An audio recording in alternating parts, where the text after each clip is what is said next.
Hola, en este video vamos a hablar un poco sobre los puntos, sobre su representación en el plano cartesiano y sobre la teoría de coordenadas. Es importante una breve introducción sobre lo que significa la ubicación y orientación espacial. Imaginemos que todos los objetos que se muestran en esta imagen son solamente dibujos en dos dimensiones y que no tienen por lo tanto espesor. Por ejemplo, podríamos indicar que este celular se encuentra a la derecha del café. También podríamos decir que se encuentra a la izquierda de las tijeras, que se encuentra arriba de la tablet o debajo de la laptop. De esa manera podemos ubicar especialmente cualquier objeto, pero aquí viene lo importante, siempre hay una referencia frente a algo, en este caso, frente a otro objeto. De igual forma, podemos decir que este celular se encuentra a cierta distancia a la derecha del café o a cierta distancia a la izquierda de las tijeras o a cierta distancia, digamos, a la derecha de este libro verde. Entonces, una forma de orientación es esa, utilizando arriba, abajo, izquierda, derecha, pero no es muy precisa. También podríamos indicar, por ejemplo, tomando un concepto más amplio de puntos cardinales. Por ejemplo, podríamos decir norte, este, oeste y sur.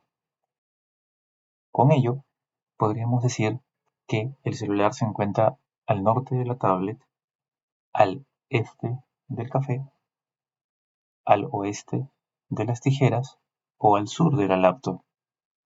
Nuevamente, este es un tipo de orientación espacial, pero no es tan precisa. Podríamos incluso darles medidas referenciales. Una forma más exacta es asumir que todo lo que se ve en la pantalla está compuesto por puntos, que cada uno de estos objetos tiene una infinidad de puntos. Por ejemplo, si seguimos en el ejemplo del celular, el celular está compuesto por, digamos, 4 puntos principales que forman su contorno, que serían estos 4. Este resaltador o lapicero de color celeste podríamos decir que está formado también principalmente por 4 puntos. Obviamente hay infinitos puntos que lo componen, tanto a este como al celular, pero digamos que los 4 principales que forman su contorno son justo estos 4 de sus esquinas. Y así sucesivamente. Este café podríamos decir que sus puntos principales que lo componen son estos de aquí que lo rodean. Igual con este libro, por ejemplo. Y así. Es decir, si hay un objeto que tiene infinitos puntos, podríamos solamente quedarnos con aquellos puntos principales de su contorno. Como hemos dicho, siempre tenemos que tomar una referencia. Una forma es hacer una referencia matemática apoyándonos en lo que se llaman rectas numéricas y plano cartesiano, utilizando distancias numéricas. Para tener una referencia podríamos convenir lo siguiente. Podemos hacer que este punto, y esto es una convención mía totalmente arbitraria, que este punto sea 0.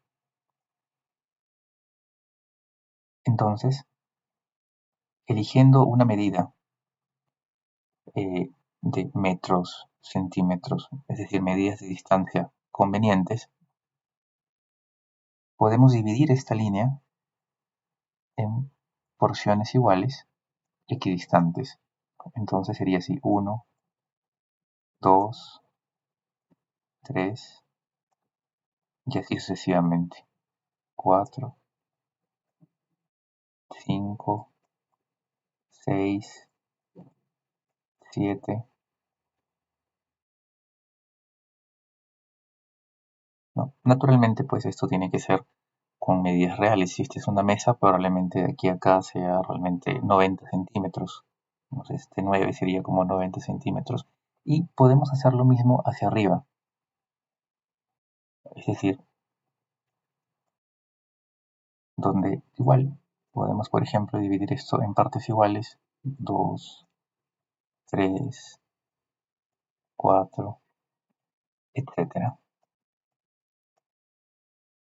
Y, por supuesto, hacemos que este ángulo sea recto o de 90 grados.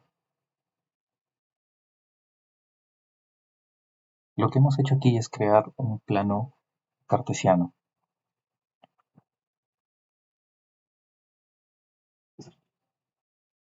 Por lo tanto, numéricamente ya podemos darle a cada punto de todo lo que se ve aquí en esta mesa, a cada uno de los objetos, a cada punto que compone cada uno de los objetos, podemos darle un par ordenado, una ubicación exacta dentro de esta mesa, de la siguiente manera.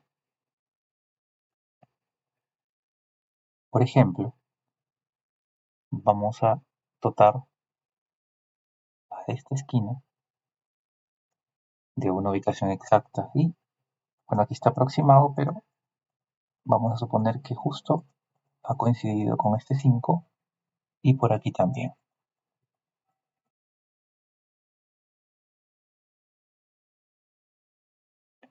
Y vamos a darle un nombre, por ejemplo, que este sea el punto A. Entonces, este punto A ahora va a estar ubicado en la posición 5,5. Este eje es conocido como el eje de las X y este como el eje de las Y o Y. De manera análoga, donde siempre, siempre, siempre, la primera componente es la del eje de las abscisas y la segunda componente es la que corresponde al eje de las ordenadas.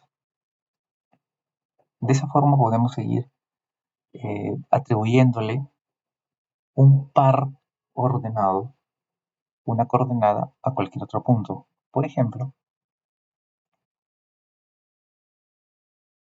vamos a suponer que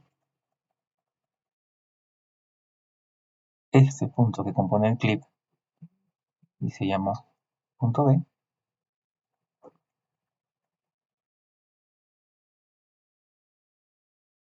ha coincidido con estos puntos. Ha coincidido con este par ordenado, es decir, nuevamente 8,8.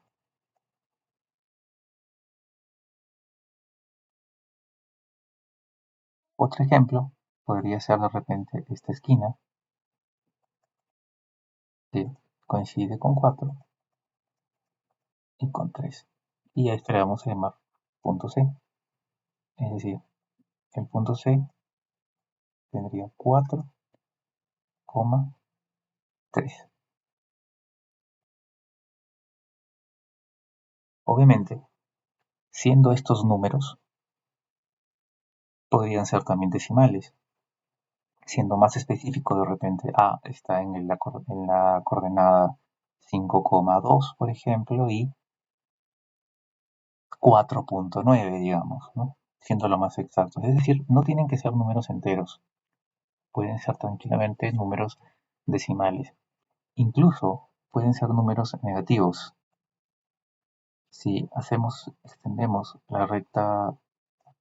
esta recta hacia allá, hacia la izquierda, y seguimos la división, ya podemos también tener números negativos.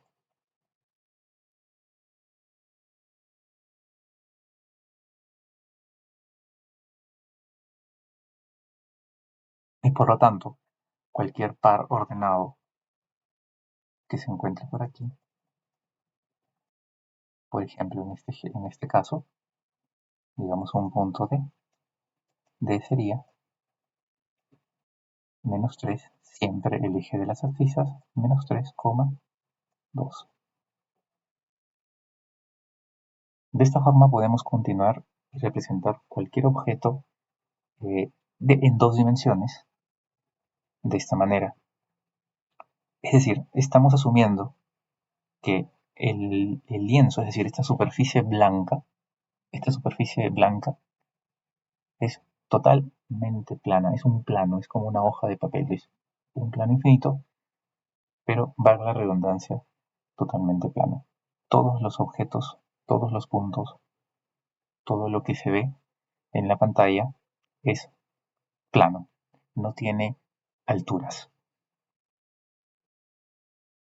Como mencioné en el video anterior, esta es una forma de simplificar las cosas. Sabemos que todo tiene alturas, pero esta es una manera muy práctica de simplificar la realidad. Para terminar de redondear la idea, en el caso de un objeto tridimensional, podemos igual hacer una convención. Podemos, por ejemplo, establecer que a partir de aquí se va a dibujar el origen. Y por ejemplo sería así. La diferencia es que ahora tenemos un tercer eje, que también que van a ser también de este punto hacia arriba.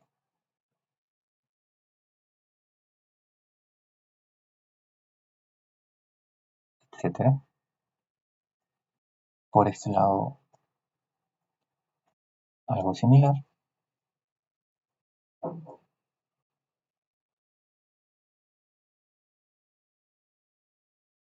Naturalmente esta línea está por debajo de la mesa, etcétera. Y por este eje también se divide.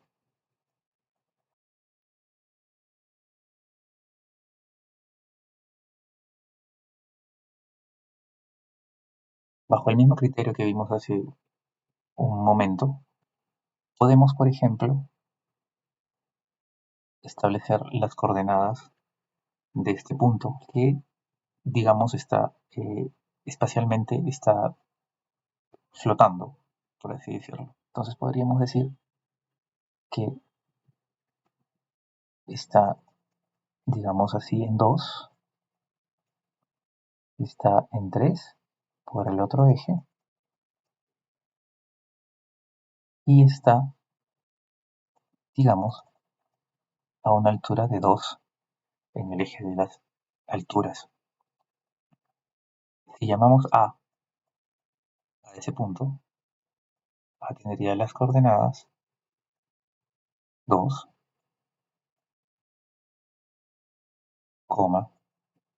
3,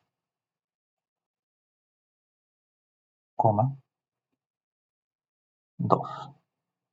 Esto finalmente es así. Entonces, un punto tridimensional tiene, en lugar de 2, tiene una componente más de las alturas y le permite, lo podemos representar espacialmente. De forma análoga podemos, por ejemplo, establecer las coordenadas de este punto que digamos podría ser 6, podría ser 5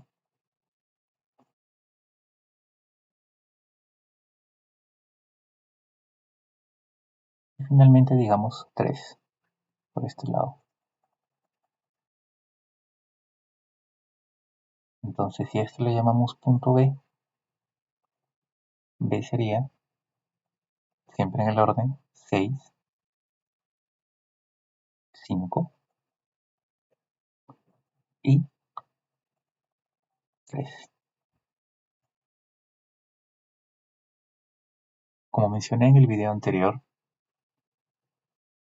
la idea siempre va a ser simplificar las cosas. Entonces, una superficie de terreno, como vamos a ver más adelante, dibujarla y estudiarla permanentemente de esta manera es muy complicado. Por lo tanto, lo que vamos a hacer es partir representando solamente estas dimensiones, estas dos primeras dimensiones, para volver plano cada uno de esos puntos. Y la tercera dimensión, de alguna manera, vamos a dibujarla o representarla de manera plana dentro de esto. Es un proceso muy simple en realidad, no lo parece en esta explicación, y lo vamos a seguir viendo a lo largo de estos videos. Lo importante aquí, lo que quiero que les quede claro hasta aquí, es que un punto puede representarse de forma ordenada a través de coordenadas, ya sea con 2 dimensiones o con 3 dimensiones. Y que estos números, por ser números reales, no necesariamente pueden ser enteros, sino que podrían ser también decimales e incluso podrían ser números negativos, dependiendo siempre dónde se encuentre este punto de acá, es decir, el origen.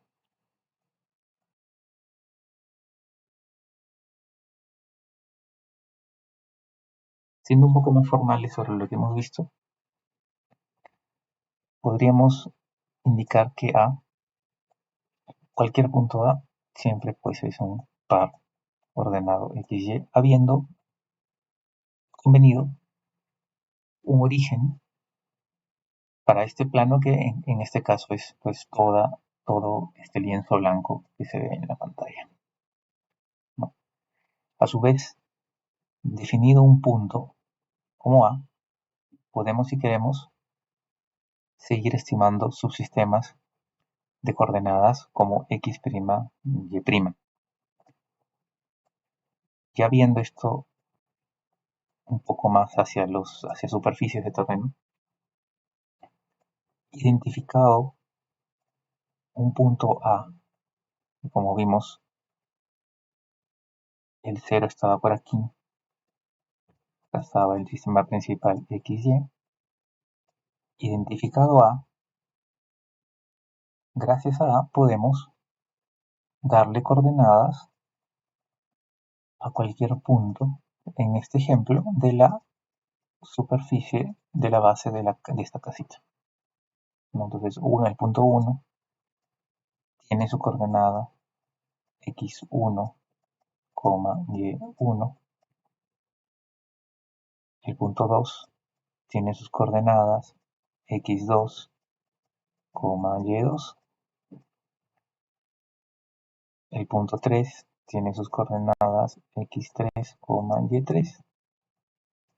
Y el punto 4 tiene sus coordenadas x4, y4. Como se indicó, todas estas x y y son números y pueden estar representadas por números decimales, no necesariamente tienen que ser números enteros. Entonces, de igual manera, ya teniendo una superficie de terreno, vamos a suponer que sea esta. Imaginemos un terreno que tiene esta forma, un terreno largo que tiene esta forma de aquí. Es decir, conocemos los límites de este terreno.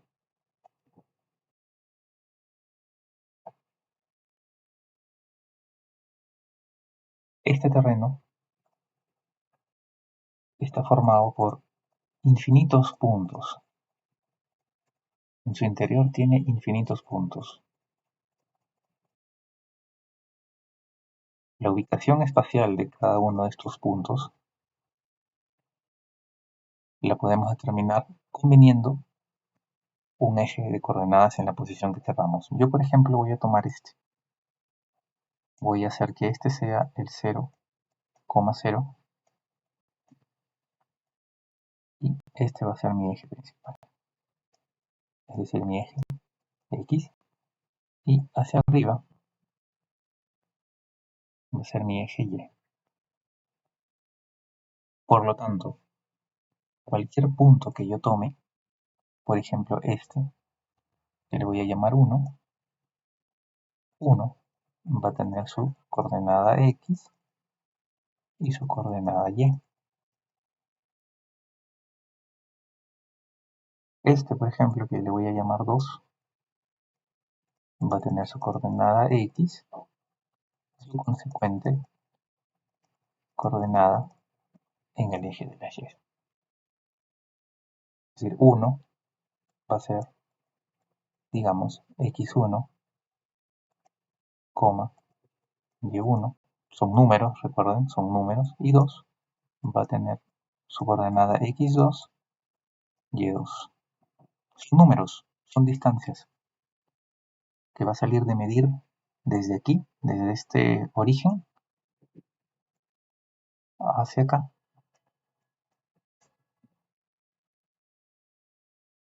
Y va a salir de medir desde este origen hacia aquí. Aquí hay una distancia.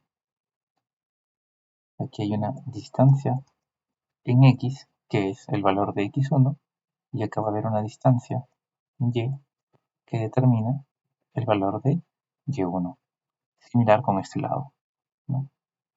Va a haber una distancia,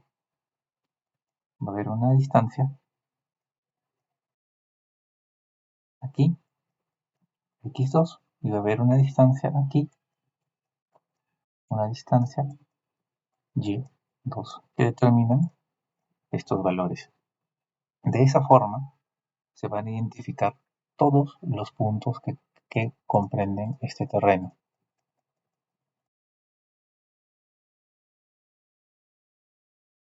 El trabajo de campo consiste en eso, consiste en levantar puntos, en ir con equipos, ya sea una estación total, un teodolito o cualquier otro, y tomar el punto, tomar puntos, puntos, puntos, y siempre va a estar referido a un origen, ya sea convenido o oficial, que lo vamos a ver en otro video. Lo cierto es que lo que vamos a obtener de cada uno de estos puntos son tres datos. Su referentes a este origen, ¿no? Su X, su Y y también un tercer dato que es la altura. Digamos, la altura de este punto es la altura 1 y digamos este punto es la altura 2. Y gracias a estas alturas es que podemos dibujar la superficie de ese terreno y lo vamos a representar con unas curvas, que son las curvas de nivel.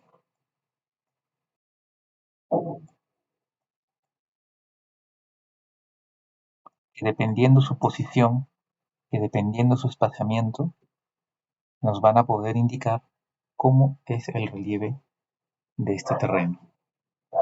Para terminar de redondear la idea del terreno que acabamos de ver, el cual es un terreno tridimensional, este terreno se ve así. Tiene en realidad una superficie de esta forma. Es una ladera, incluso empieza en una ladera, luego se decrementa y hacia atrás el terreno vuelve a subir, sube progresivamente hasta llegar a una falda de cerro, ¿no? Estas curvas. En otro video vamos a explicar mejor cómo se interpretan las curvas. Lo cierto es que si bien es muy fácil de ver un terreno gracias a un programa en 3 dimensiones como el que estoy usando en este momento, lo cierto es que la representación oficial de un terreno y sobre la cual se pueden hacer mediciones y sobre la cual se pueden tomar decisiones sobre es siempre es sobre un gráfico en 2 dimensiones, que sería este de aquí. Y la intención es llegar aquí. En este curso, en esta serie de videos, la intención es llegar a hacer esta representación, ¿no? Una representación en dos dimensiones, donde puede verse el perímetro del terreno, algunos detalles y las curvas de nivel. Y estas curvas, dependiendo su posición, dependiendo su forma, son las que se interpretan. Como puede verse, también aquí hay una cuadrícula que representa mi plano cartesiano, que sería todo este fondo negro. Sería un plano infinito y hay un origen de coordenadas y cada uno de estos puntos que componen el terreno tiene pues su respectiva coordenada. Y la curva sale con la tercera componente, que es la de las alturas. Este detalle, esta explicación, lo vamos a ver en un siguiente video. Nos vemos, muchas gracias.